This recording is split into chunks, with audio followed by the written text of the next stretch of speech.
তো নমস্কার বন্ধুরা, আপনারা দেখছেন মন্ডল সেবা কেন্দ্র ইউটিউব চ্যানেল। তোমাদের এখন কিন্তু এসআইআর অনলাইন আবেদন সম্পূর্ণ নতুন পদ্ধতির মাধ্যমে কিন্তু চালু হয়ে গেছে। এখন কিন্তু এসআইআর অনলাইন আবেদন করলে আপনাকে রিসিপ্ট কিন্তু প্রোভাইড করা হচ্ছে। দেখতে পাচ্ছেন এরকম রিসিপ্ট কিন্তু জেনারেট হচ্ছে।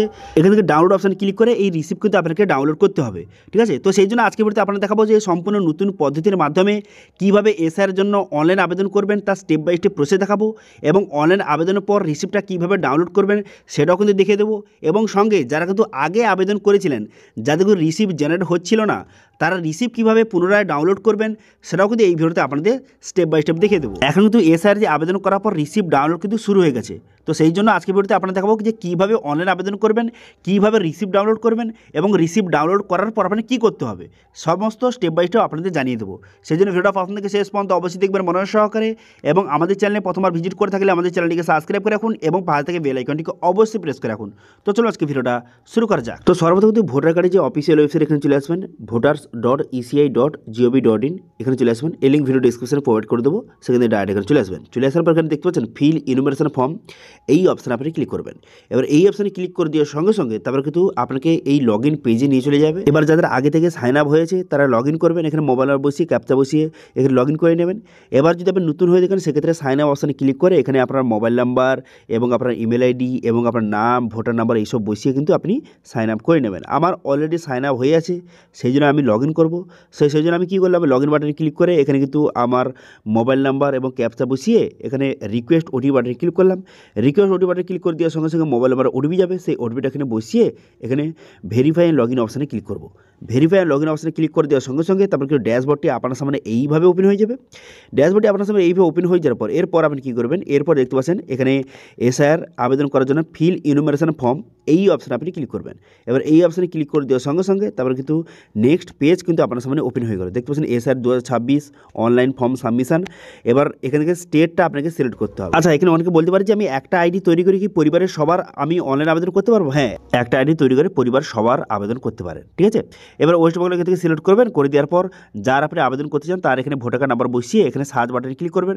সার্চ বাটনে ক্লিক করে দেওয়ার সঙ্গে সঙ্গে দেখতে পাচ্ছেন কিন্তু পুরো ডিটেলসটা শো হয়ে যাবে। এখানে আপনার এখানে নাম, এখানে আপনার সমস্ত এপিক নম্বর, সিরিয়াল নম্বর সমস্ত ডিটেল লেখা থাকবে। এবার এখানে বলে দেওয়া আছে এসআর অনলাইন আবেদন করতে আপনার বর্তমানে যে ভোটার কার্ডে যেই নামটা রয়েছে সেই নামটা যেন আধার কার্ডে থাকে, তবেই কিন্তু আপনি অনলাইন আবেদন করতে পারবেন, এবং সঙ্গে আপনার ভোটার কার্ডের সঙ্গে মোবাইল নাম্বার লিঙ্ক থাকতে হবে, তবেই আপনি অনলাইন আবেদন করতে পারবেন। এবার ভোটার কার্ডের সঙ্গে কীভাবে মোবাইল নাম্বার লিঙ্ক করবেন সেটা নিয়ে কিন্তু অলরেডি ভিডিও রয়েছে, ঠিক আছে, চ্যানেলে। তো তার লিঙ্ক ভিডিও ডিসক্রিপশনে এবং আই বাটনে দিয়ে দিয়েছি, সেখান থেকে গিয়ে দেখে নিতে পারবেন যে ভোটার কার্ডের সঙ্গে কীভাবে মোবাইল নাম্বার আপনি লিঙ্ক করতে পারবেন। এখন কিন্তু সঙ্গে সঙ্গে লিঙ্ক হয়ে যাচ্ছে। তারপরে কী করবো, সেই মোবাইল নাম্বারটা বসাবেন যেটা ভোটার কার্ডের সাথে লিঙ্ক রয়েছে, সেই মোবাইল নাম্বারটা বসিয়ে সেন্ড ওটিপি বাটনে ক্লিক করবেন। ঠিক আছে, তো সেই জন্য ভোটার কার্ডের সঙ্গে যেই মোবাইল নাম্বার লিঙ্ক রয়েছে সেই মোবাইল নাম্বার বসিয়ে সেন্ড ওটিপি বাটনে ক্লিক করবেন। সেন্ড ওটিপি বাটনে ক্লিক করে দেওয়ার পর তারপরে সেই মোবাইল নাম্বার একটা ওটিপি যাবে, সেই ওটিপিটা এখানে সার্টিফিকেট বসিয়ে এখানে ভেরিফাই ওটিপি অপশানে ক্লিক করবেন। ভেরিফাই ওটিপি অপশানে ক্লিক করে দেওয়ার সঙ্গে সঙ্গে তারপরে কিন্তু নেক্সট পেজ আপনার সামনে ওপেন হয়ে যাবে। ঠিক আছে, তো নেক্সট পেজ আপনার সামনে দেখতে পাচ্ছেন এইভাবে ওপেন হয়ে গেল। এরপর এখানে বলা আছে তিনটি ক্যাটাগরি, এখানে তিনটি ক্যাটাগরি রয়েছে। কারা কোন ক্যাটাগরি সিলেক্ট করবেন?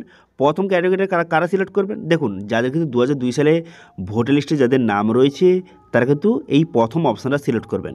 এবার আমি এটা সিলেক্ট করতে পারবো না, এর কারণ হচ্ছে এখানে বলে দেওয়া হয়েছে, দেখতে পাচ্ছেন এখানে একটি লাল এখানে অক্ষরে এখানে ব্র্যাকেটের মধ্যে বলে দেওয়া হয়েছে, কী বলা হয়েছে যে আপনার বয়স 38 বছরের নিচে, তো সেক্ষেত্রে আপনার 2002 সালে ভোটার লিস্টে আপনার নাম নেই, তো সেক্ষেত্রে প্রথম অপশানটা আপনি সিলেক্ট করতে পারবেন না। ঠিক আছে, এবার যাদের 2002 সালে ভোটার লিস্টে যাদের নাম রয়েছে তাদের কিন্তু এই প্রথম অপশানটা সিলেক্ট করতে হবে। ঠিক আছে, আমি কিন্তু দেখতে পাচ্ছেন প্রথম অপশানটা আমি সিলেক্ট করতে পারছি না, কারণ আমার 2002 সালে ভোটার লিস্টে আমার নাম নেই। ঠিক আছে, সেই জন্যই প্রথম অপশান সিলেক্ট করতে পারছি না। এবার যাদের নাম রয়েছে তারা প্রথম অপশান সিলেক্ট করবেন। এবার দেখুন সেকেন্ড অপশানটা কালার সিলেক্ট করবেন। ঠিক আছে, এবার সেকেন্ড অপশানটা এখানে কী বলা আছে, এখানে বলা হয়েছে যদি আপনার 2002 সালে ভোটার লিস্টে আপনার নাম নেই কিন্তু আপনার বাবা, মা, দাদু, ঠাকুমার যদি নাম থেকে থাকে সেক্ষেত্রে সেকেন্ড অপশান সিলেক্ট করবেন। ঠিক আছে, তো আমার ক্ষেত্রে আমার 2002 সালে ভোটার লিস্টে আমার কিন্তু বাবার নাম রয়েছে, সেই জন্য আমি সেকেন্ড অপশান সিলেক্ট করবো। এবার 3 নম্বর অপশানটা যাদের কিন্তু কারুর নাম নেই, নিজের নামও নেই এবং বাবা, মা, দাদু, দিদা কারুর নাম নেই, সেক্ষেত্রে তারা 3 নম্বর অপশান সিলেক্ট করবে। তো আমার ক্ষেত্রে 2 নম্বর হচ্ছে, কারণ আমার বাবার নাম কিন্তু 2002 সালে ভোটার লিস্টে রয়েছে, সেই জন্য আমি সেকেন্ড অপশান সিলেক্ট করব। ঠিক আছে, এবার আপনার ক্ষেত্রে যেটা হয় সেটা সিলেক্ট করবেন। ঠিক আছে, এবার সেকেন্ড অপশান সিলেক্ট করে দেওয়ার সঙ্গে সঙ্গে এখানে নিচে কিন্তু অনেকগুলো অপশান খুলে গেল। এবার এখান থেকে আপনাকে ডিটেলসগুলি সিলেক্ট করতে হবে। ঠিক আছে, তো যেহেতু আমার 2002 সালে ভোটার লিস্টে আমার বাবার নাম রয়েছে, সেক্ষেত্রে বাবার ডিটেলস আমি এখান থেকে সিলেক্ট করব। এবার যদি আপনি অন্য কারো ডিটেলস সাবমিট করতে চান, যেমন আপনার যে মা অথবা দাদু অথবা ঠাকুমার ডিটেলস সাবমিট করতে চান, তো সেক্ষেত্রে 2002 সালে ভোটার লিস্টে আপনি পাশে রাখবেন ভোটার লিস্টটা, তারপরে সেই ডিটেলস অনুযায়ী একে একে ডিটেলস এখান থেকে আপনাকে সিলেক্ট করতে হবে যে বিধানসভা ক্ষেত্রের নাম এবং নাম্বার সেখানে কী লেখা রয়েছে, তো সেই হিসেবে এখান থেকে সেটা সিলেক্ট করে নেবেন। অ্যাসেম্বলি অর্থাৎ যে বিধানসভা ক্ষেত্রের নামটা এখান থেকে সঠিকভাবে সিলেক্ট কিন্তু করে নেবেন। তারপরে এখানে দেখতে পাচ্ছেন যে পোলিং স্টেশন অর্থাৎ যে যে অংশ নম্বর সেখানে কত রয়েছে সেটাকে আমি দেখে ভালো করে দেখে তারপর সেই অংশ নম্বরটা আপনি সিলেক্ট করবেন। করে দেওয়ার পর সিরিয়াল নম্বর, ঠিক আছে। তো আমি এখানে বাবার এখানে ডিটেলস যেহেতু দিচ্ছি, সেক্ষেত্রে বাবার নাম যেখানে রয়েছে সেই নামে সোজা কত সিরিয়াল নম্বর লেখা রয়েছে সেই অনুযায়ী সিরিয়াল নম্বরটা আমি এখানে সঠিকভাবে বসিয়ে দেবো। এবার আপনার ক্ষেত্রে যেটা হয় সেটা আপনি সঠিকভাবে এখান থেকে বসিয়ে দেবেন, ঠিক আছে। তারপর বলা আছে যে আপনি এখানে কার ডিটেলসটা সাবমিট করছেন, ঠিক আছে। যেহেতু আমি বাবার ডিটেলস সাবমিট করছি সেই জন্য ফাদার সিলেক্ট করব। এবার আপনার ক্ষেত্রে আপনি আপনার যার ডিটেলস সাবমিট করেন তার সঙ্গে আপনার রিলেশন কী সেটা আপনি সিলেক্ট করে এখানে সার্চ বাটনে ক্লিক করবেন। সার্চ বাটনে ক্লিক করে দেওয়ার সঙ্গে সঙ্গে দেখতে পাচ্ছেন এখানে নামটা শো হয়ে যাবে, ঠিক আছে। তো দেখতে পাবেন আমার বাবার নাম কিন্তু এখানে শো হয়ে গেছে এবং বাবার সমস্ত ডিটেলস শো হয়ে গেছে। এবার এখানে বলা আছে উপরে যে ডিটেলসটা এটা কি আপনার রিলেটিভের, যদি হয়ে থাকে এখানে ঠিক চিহ্ন মারতে হবে। হ্যাঁ আমি যে ডিটেলসটা সিলেক্ট করছি বাবার, হ্যাঁ এটা আমার বাবার ডিটেলস, সেই জন্য আমি এখানে ঠিক চিহ্ন মেরে দেবো। এবার অনেকে বললে কি এখানে কিন্তু অনেক ক্ষেত্রে নামটা স্পেলিং ভুল আসতে পারে, স্পেলিংটা ভুল থাকতে পারে, তো সেক্ষেত্রে কোনো রকম চিন্তা করার দরকার নেই, কোনো রকম সমস্যা হবে না। আপনাকে শুধু এটাই কনফার্ম করতে হবে যে আপনি যার ডিটেলসটা আপনি সার্চ করেছেন তার ডিটেলসটা শো হয়েছে কিনা। হ্যাঁ আমার বাবার ডিটেলস এখানে শো হয়েছে, সেই জন্য আমি এখানে ঠিক চিহ্ন মারবো। ঠিক চিহ্ন মেরে দেওয়ার পর এখানে কন্টিনিউ বাটনে ক্লিক করব। এবার আপনার ক্ষেত্রে আপনি এখানে ঠিক চিহ্ন মেরে কন্টিনিউ বাটনে ক্লিক করে দেবেন। কন্টিনিউ বাটনে ক্লিক করে দেওয়ার সঙ্গে সঙ্গে তারপর কিন্তু পার্সোনাল ডিটেলস বসানোর কিন্তু জায়গা চলে আসবে। দেখুন এখানে ভালো করে মনোযোগ সঙ্গে দেখে নিন। এখানে পার্সোনাল ডিটেলস, এখানে দেখতে পাচ্ছেন মোবাইল নাম্বার, এখানে মোবাইল নাম্বার এখানে দেওয়া রয়েছে। এরপর আপনি কী করবেন ডেট অফ বার্থ, এখানে ডেট অফ বার্থটা বসিয়ে দেবেন। ডেট অফ বার্থ বসিয়ে দেওয়ার পর তারপর আপনি কী করবেন এখানে কিন্তু আপনার আধার নাম্বারটা সঠিক বসিয়ে দেবেন, ঠিক আছে। আধার নাম্বার বসিয়ে দেওয়ার পর তারপরে কী করবেন আপনার বাবার নাম, এখানে কিন্তু বলা আছে ফাদার্স অথবা লিগাল গার্ডিয়ান নেম, এখানে কিন্তু আপনার বাবার নামটা বসিয়ে দেবেন। আপনার বাবার নামটা বসিয়ে দেওয়ার পর তারপর আপনি কী করবেন আপনার যে বাবার এপিক নাম্বার অর্থাৎ যে ভোটার কার্ড নাম্বারটা সঠিকভাবে বসিয়ে দেবেন, ঠিক আছে। যদি ভোটার কার্ড নাম্বার যদি না থাকে তাহলে সেক্ষেত্রে ভোটার কার্ড নাম্বার বসানোর দরকার নেই। কিন্তু এখানে ভুল করেও 2002 সালে ভোটার নাম্বারটা কিন্তু বসাবেন না, ঠিক আছে, এই কথাটা মাথায় রাখবেন। তারপরে আপনার মায়ের নাম বসিয়ে দেবেন, তারপরে মায়ের ভোটার কার্ড নাম্বার যদি থেকে সেটা আপনি সঠিক বসিয়ে দেবেন। এবার আপনি কী করবেন যদি আপনার মা বাবা যদি কোনো কারণে মারা গিয়ে থেকে সেক্ষেত্রে নামটা বসিয়ে দেবেন। সেক্ষেত্রে ভোটার নাম্বার বসানোর কোনো রকম প্রয়োজন নেই, কারণ তার বর্তমানে মারা গেছে মানে ভোটার নাম্বারটা নিষ্ক্রিয় হয়ে গেছে, তো সেক্ষেত্রে ভোটার নাম্বার বসানোর জায়গা নেই, তো সেক্ষেত্রে ভোটার নাম্বার জায়গা ছেড়ে দেবেন, ঠিক আছে। কিন্তু 2002 সালে ভোটার নাম্বার কিন্তু ভুলেও বসাবেন না, ঠিক আছে, বোঝা গেল। তারপর আপনি কী করবেন স্পাউস নেম, এবার যদি আপনি বিবাহিত হয়ে থাকেন সেক্ষেত্রে আপনার যে স্ত্রীর নামটা সঠিকভাবে বসিয়ে দেবেন। এবার যারা বিবাহিত মহিলা আবেদন করছেন তার স্বামীর নামটা বসিয়ে দেবেন এবং স্বামীর এপিক নাম্বার অর্থাৎ ভোটার কার্ড নাম্বারটা বসিয়ে দেবেন। তারপরে প্লেস কোন স্থান থেকে আপনি আবেদন করছেন সেটা বসিয়ে দেবেন। এবার দেখুন ফটোটা সঠিকভাবে দেখুন, এখানে 2 MBর মধ্যে, অনেকে কিন্তু বেশি MBর আপলোড করে দিচ্ছে সেই জন্য নিচ্ছে না।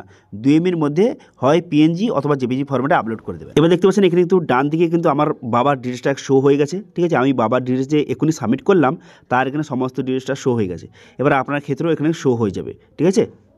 আপনি যার ডিটেলস বসিয়েছেন তার ডিটেলস এখানে শো হয়ে যাবে, এখানে ভালো করে দেখে নেবেন ডিটেলসগুলি।